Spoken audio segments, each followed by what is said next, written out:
사랑 내게 있네. 그 사랑이 날 채우네. 주는 내게 있네. 그대로 날 채우네. 성경의 숲을 걷다. 오늘은 신명기 9장입니다. 신명기는 이제 곧 가나안 땅에 들어갈 출애굽 2세대들에게 모세를 통해 당부하신 하나님의 말씀입니다. 오늘 신명기 9장에서도 이스라엘 백성들은 하나님 앞에 겸손해야 하며 자신의 위치와 능력에 대해 자만하여 교만에 빠지는 일이 없도록 권면하고 있습니다. 우리는 이미 여러 차례 같은 내용을 들었기 때문에 잔소리로 들을 수 있습니다.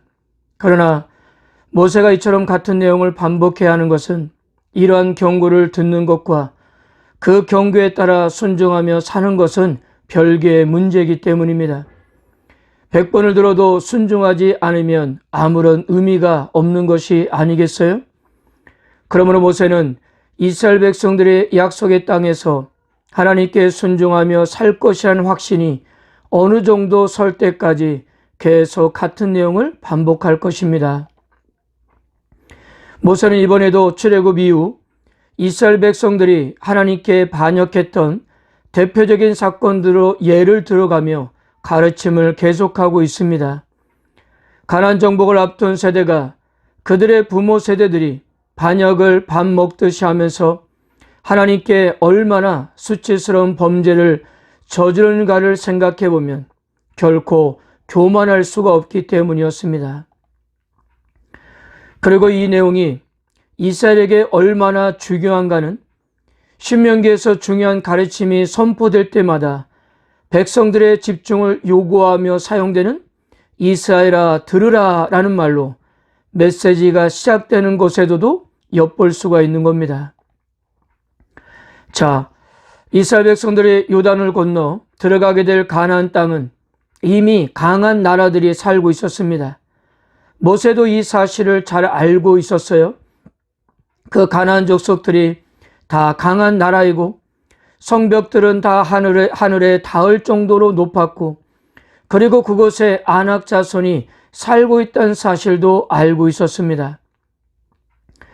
그 사실을 이해하는 데 있어서 출애굽 1세대들은 겁을 먹고 그 땅에 들어가지 않으려고 불신의 말로 했지만 모세는 그것이 사실이지만 그들을 이기고 정복할 수 있다는 믿음을 가지고 말하고 있는 것입니다. 우리 믿는 그리스도인들은 우리 앞에 놓여있는 많은 난관이나 혹은 우리가 넘어야 할 산이나 극복해야 할 일을 결코 경시해서는 안 됩니다.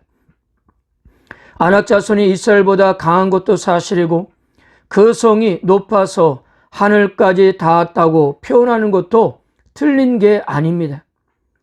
사실을 있는 그대로 인식하고 말하는 것 자체가 나쁜 것은 아닙니다.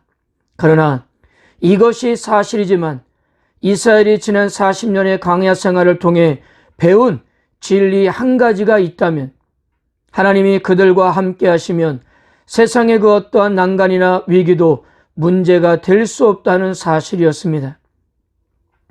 가나안 족속들은 이스라엘이 상대하기가 버거운 것은 사실이었지만 그러나 걱정할 필요가 없는 거예요. 전능하신 하나님은 40년 전이나 지금이나 이스라엘을 위해 싸우실 것이기 때문입니다. 3절입니다. 오늘 어느 날라 내 하나님 여호와께서 맹렬한 불과 같이 내 앞에 나아가신즉 여호와께서 그들을 멸하사 내 앞에 엎드려지게 하시리니 여호와께서 내게 말씀하신 것 같이 너는 그들을 쫓아내며 속히 멸할 것이라. 이스라엘이 가나안을 정복하자면 아낙 자손을 대적해야 한다는 사실이 우리에게 한 가지를 더 생각하게 합니다. 출애굽 1세대가 40년 전에 아낙 자손과 싸우기를 거부하며 하나님께 반역을 해서 이제 그들의 후손인 출애굽 2세대들은 그들이 남겨놓은 문제를 해결해야 했던 것입니다. 사랑하는 성도 여러분, 우리가 다음 단계로 가기 위해서 꼭 해결해야 할 문제라면 그 문제로부터 도망가는 것은 결코 해결책이 되지 않는다는 것입니다. 언젠가는 그 문제를 반드시 해결해야 하기 때문이에요. 문제를 접어두고는 저절로 해결될 수가 없는 것입니다. 그렇다면 처음부터 피하지 않고 믿음으로 나아가는 것이 중요한 것입니다. 여전히 우리를 도우시는 하나님께서 함께 계시기 때문입니다. 이렇게 아무리 강한 나를 할지라도 여호와 하나님의 권능으로 속히 멸할 것이지만, 그러나 이것은 결코 이스라엘의 의로움 때문이 아니었다고 못을 받고 있습니다. 이스라엘 백성에게 우쭐해서 교만하지 말라는 거예요. 하나님께서 가나안 족속들을 멸시하신 이유는 첫째, 그들의 악함 때문이었습니다. 오래전에 하나님께서 아브라함에게 약속하시기를 가나안 사람들의 죄가 차야 그 땅을 후손들에게 주시겠다고 하셨습니다.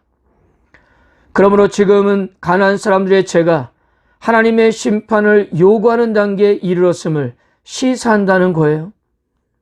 여호와 하나님은 이스라엘의 하나님이실 뿐 아니라 온 세상을 다스리시는 유일한 하나님이시기 때문에 온 세상은 그분의 심판을 받아야 했습니다. 그러니까 이스라엘이 가나안을 차지하게 된 것에는 이스라엘의 의로움보다는 가나안 사람의 악함이 더 크게 작용했던 것입니다. 이스라엘이 가나안 땅을 차지하게 된 두 번째 이유는 하나님이 선조들에게 하신 약속을 지키셨기 때문이었습니다. 그래서 이스라엘 백성들은 자신들의 의로 이 땅을 차지하게 된 것이 아니라 하나님이 그들의 선조들에게 내려주신 축복의 약속 때문이란 점을 마음에 새겨야 했던 것입니다. 대신 하나님께서는 이스라엘을 이렇게 정의했습니다. 6절과 7절입니다. 그러므로 내가 알 것은 내 하나님 여호와께서 내게 이 아름다운 땅을 기업으로 주신 것이 내 공의로 말미암이 아니니라. 너는 목이 곧은 백성이니라. 너는 광야에서 내 하나님 여호와를 경록해 하던 일을 잊지 말고 기억하라. 내가 애굽 땅에서 나오던 날부터 이곳에 이르기까지 늘 여호와를 거역하였으되.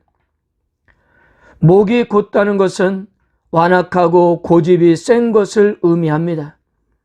지난 날들을 돌아보면 이스라엘이 유일하게 전문적으로 잘한 것 한 가지는 하나님께 반역하여 그분을 노엽게 한 일이었던 것입니다.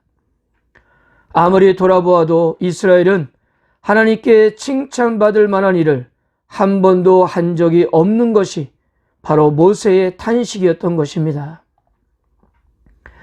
자, 이렇게 목이 곧은 백성들이 하나님께 반역한 일은 한두 가지가 아니었어요.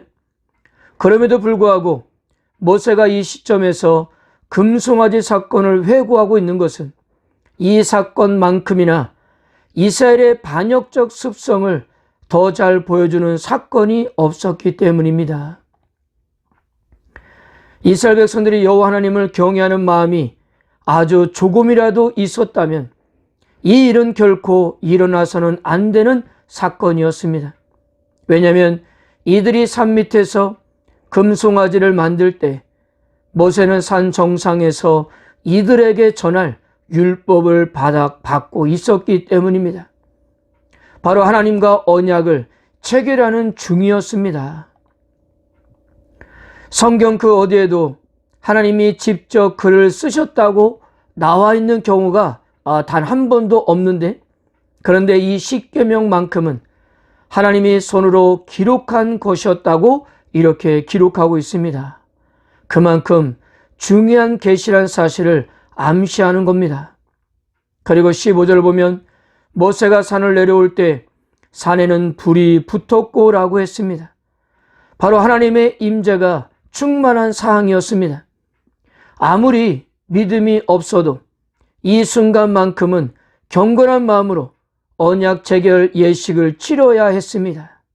그런데 그들은 하나님을 철저하게 무시하는 범죄를 저지른 것입니다. 그것뿐이었습니까? 디베라 사건은 이유 없이 원망하다가 하나님은 이스라엘 진에 불을 내리셨습니다. 마사의 사건은 물이 없다고 아우성 쳤고요. 기봇 핫다와 사건은 만나가 너무 지겹다고 고기를 원하다가 징계를 받았습니다. 가데스 바냐 사건은 불순종으로 가나안 땅을 거부했다가 이스라엘이 치른 어느 죄값보다도 가장 큰 결과를 초래하게 되었습니다. 그리고 24절은 이렇게 말씀합니다. 내가 너희를 알던 날부터 너희가 항상 여호와를 거역하여 왔느니라. 그때마다 모세의 중보가 없었더라면 이스라엘 백성들은 여기까지 올 수 없었던 것입니다. 하나님께서는 오늘 신명기 9장을 통해서 이스라엘 백성들의 이러한 불순종과 반역 사건을 언급하시는 이유는 현재 그들의 모습이 어떠한지를 알려주기 위함이었습니다. 과거에 그의 부모와 그들 자신이 하나님 앞에 범죄하고 불순종했던 것은 원래부터 악하고 교만한 백성이라는 사실을 직시하게 하기 위함이었습니다. 그럼에도 불구하고 어떻게 이런 목이 곧은 백성들을 하나님의 백성으로 삼아 주신 것일까요? 그것은 하나님의 선하심과 신실하심이 더 컸기 때문입니다. 인간의 죄악보다도 그것을 용서하시는 은혜가 더 크기 때문에 그들을 버리지 않고 당신의 백성으로 삼으셔서 약속의 땅을 허락해 주셨던 것입니다. 그러므로 그들은 자만할 수 없으며 교만할 수가 없는 것입니다. 그들은 그저 그 은혜에 감사하며 철저하게 말씀에 순종해야 했던 것입니다. 사랑하는 성도 여러분, 우리들도 마찬가지입니다. 오늘 여러분들은 이 신명기 9장을 읽으면서 이스라엘을 향해서 손가락질을 할 수 있으십니까? 아니면 우리라고 잘할 수 있을까요? 우리 스스로가 아는 것이지만 우리들도 별반 다르지 않다는 거잖아요. 그러므로 우리들도 늘 겸손해야 합니다. 나의 약함과 죄악에도 불구하고 나를 향하신 하나님의 사랑과 은혜가 크기 때문에 오늘 우리는 믿음으로 서 있는 것입니다. 결코 내가 잘나서 내가 의롭기 때문이 아닙니다. 우리를 여전히 용납하시는 하나님의 은혜 때문입니다. 오늘도 나의 악함과 죄인됨을 하나님 앞에 인정하시고 이러한 나를 받아주시고 용납해 주신 하나님의 은혜에 감사하십시오. 그 감사와 감격으로 기꺼이 말씀에 순종하는 하루가 되시기를 주님의 이름으로 축복합니다.